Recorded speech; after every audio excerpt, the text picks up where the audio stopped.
Hi there, it's Sam from Petal.co.uk. Thank you very much for joining me today. Today's project is this one, and it's a lovely, gorgeous, large 4x4 inch cube, 10 by 10 centimetres all the way around, and it's a lidded cube, and it's been reinforced here. I don't want to take the ribbon off to show you because I'd never get it back on again, and I did have it all nicely layered over, which is now not doing.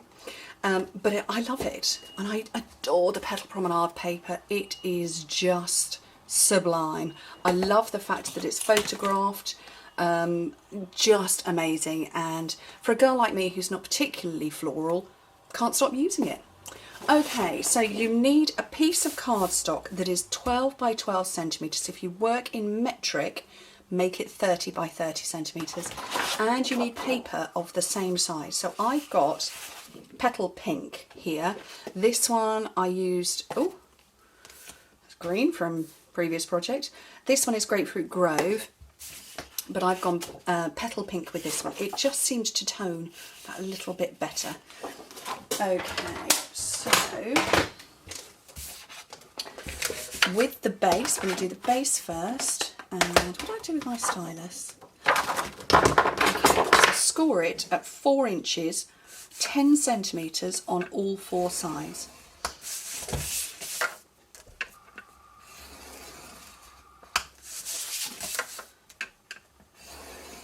I hadn't planned to do 2 lidded boxes this week, but you know, just happened to go that way. I made the Christmas box long after I made this one, but then I shuffled everything around.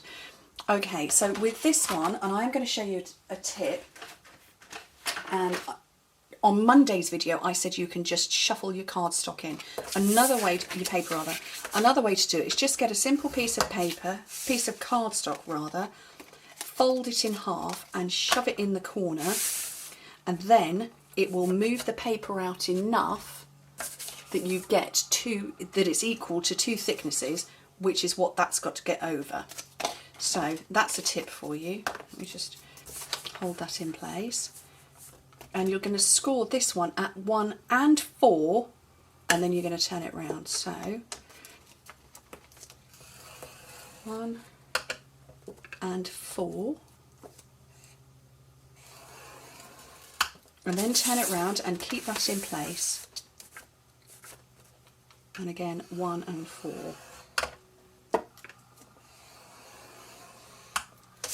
And just keep going round and making sure that's in the corner. This isn't the easiest thing to use, but it's working for me for now.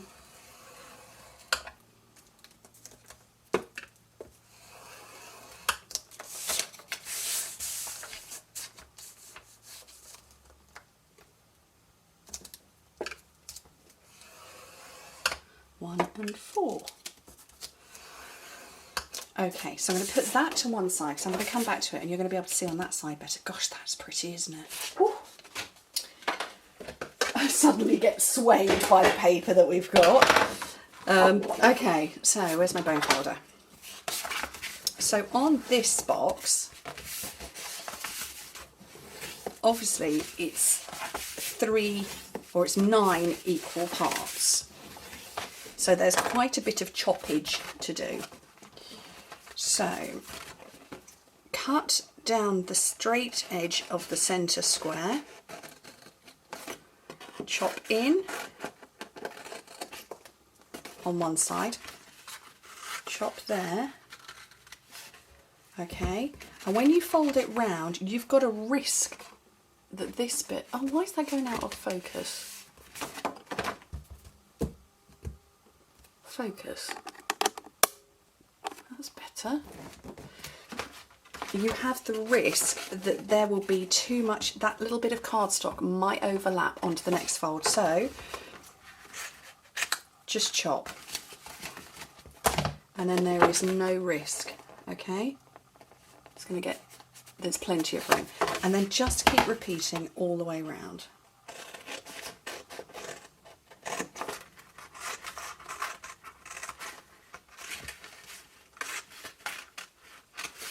I have focusing issues with my camera. I don't have focusing issues. I have, despite the fact that we've been in this house for about 16 months now, I still struggle with the fact that the light changes. In my old house, I didn't have sun come through that window at all.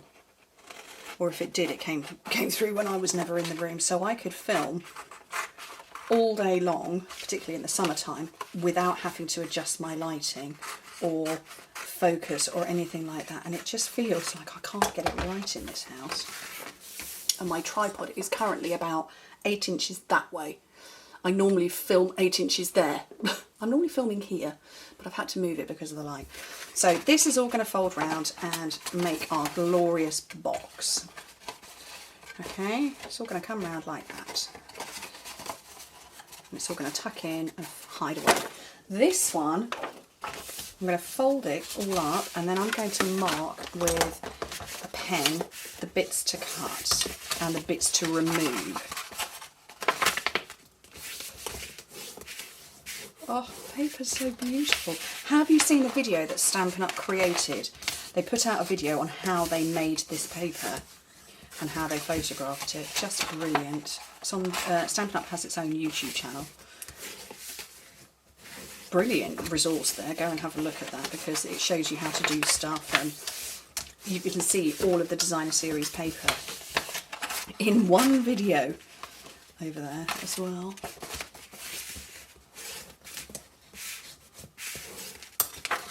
Can you see this little gap here? There is a gap between the edge of the paper and the scored line. We don't have this on the base, and that is because I shimmied it out. So now we're going to get the perfect finish.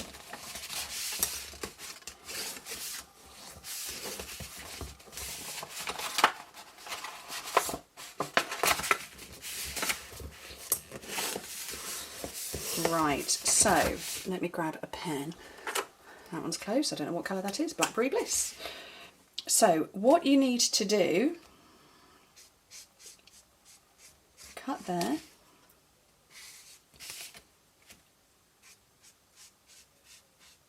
and get rid of these bits. So that bit is doing the same principle as there, that's going to fold in, but this section here is going to fold over it and keep it in place. So if I cut the opposite side, it'll make a bit more sense. Oh, and you do have to wedge as well. Everything needs a wedge.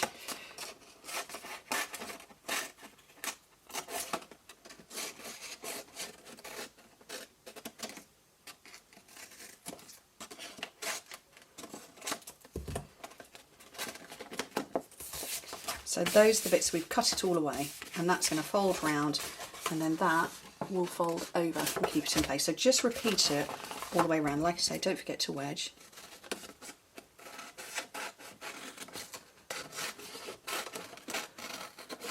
I love this style of box. It's so pretty. And wedge these tabs as well, actually. Scooch that lot onto the floor.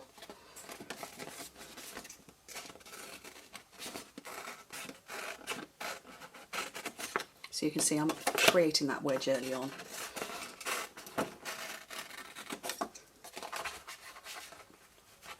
Didn't do that neatly, did I? Oops.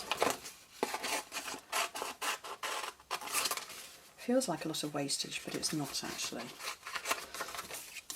And then this one that I really can't see, so I hope I'm following the straight lines.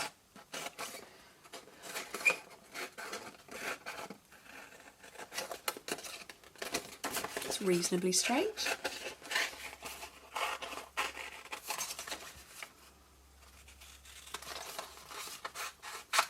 And chop it off there. And so, as I said before, this part here, and it's very slightly wedged all the way round, because when you fold that part over, and bend that one out of the way so you can see, this will fold round and keep it in place, and that's how you get your double layer. So let's put this one together first. I'm going to use my fuse because I'm already at 10 minutes and I haven't even started stamping yet. But you could use your lovely strong adhesive of choice.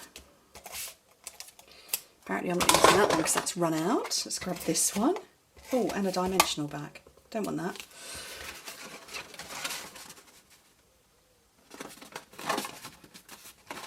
And I'm just forming up the sides of the box. And as I said before, there's no risk of the cardstock being shoved out of shape because we took that little chunk off. So that's the base made. I'm just pressing it down to get the glue well stuck. Base made. And the lid, same principle, run your glue along there.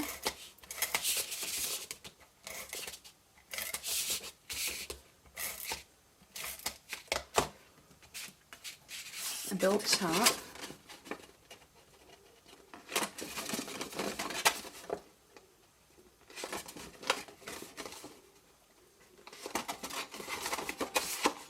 Oh, my phone is determined to jangle at me, isn't it? And then these parts are going to fold over, but we do need to put some glue on them, so I'm just going to run it along there now. I'll turn it around so I can see. Would be useful. Oops.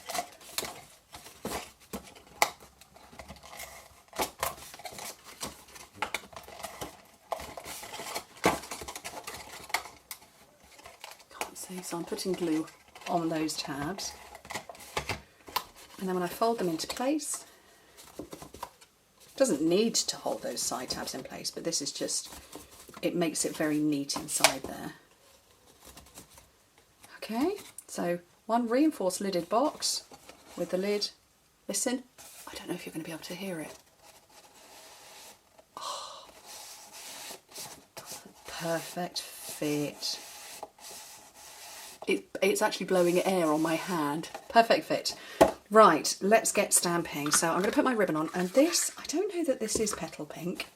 Might be Blushing Bride, but it's very pretty anyway, so we'll have it.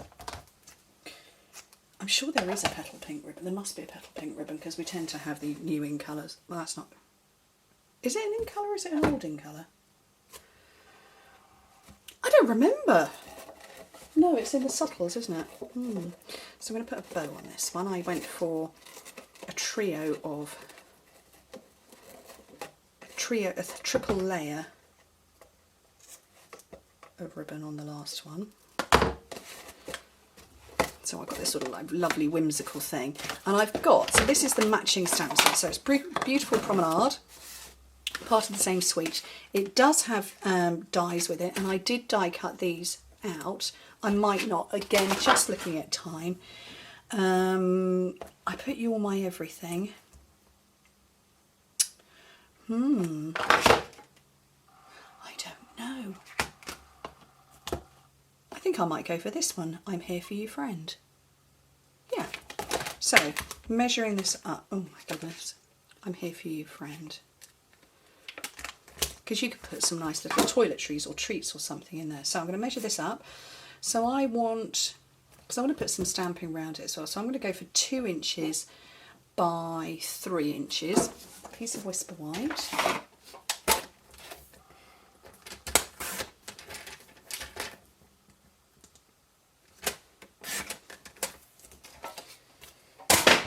Oops, I'll just drop everything. Where's my Petal Pink?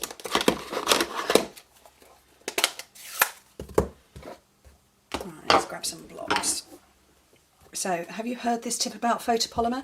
Photopolymer obviously is bendy. Let me hold it over like that.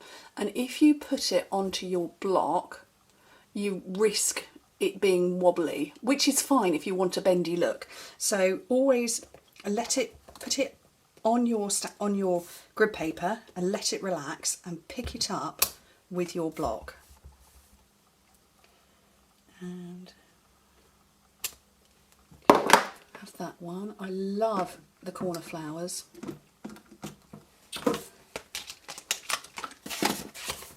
I like that one, but I think I've only left space for that one.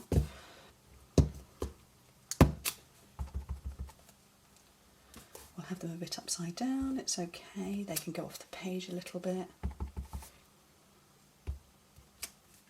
And I want one of the bigger ones. Have that one as well. Shall I just go through all my blocks here?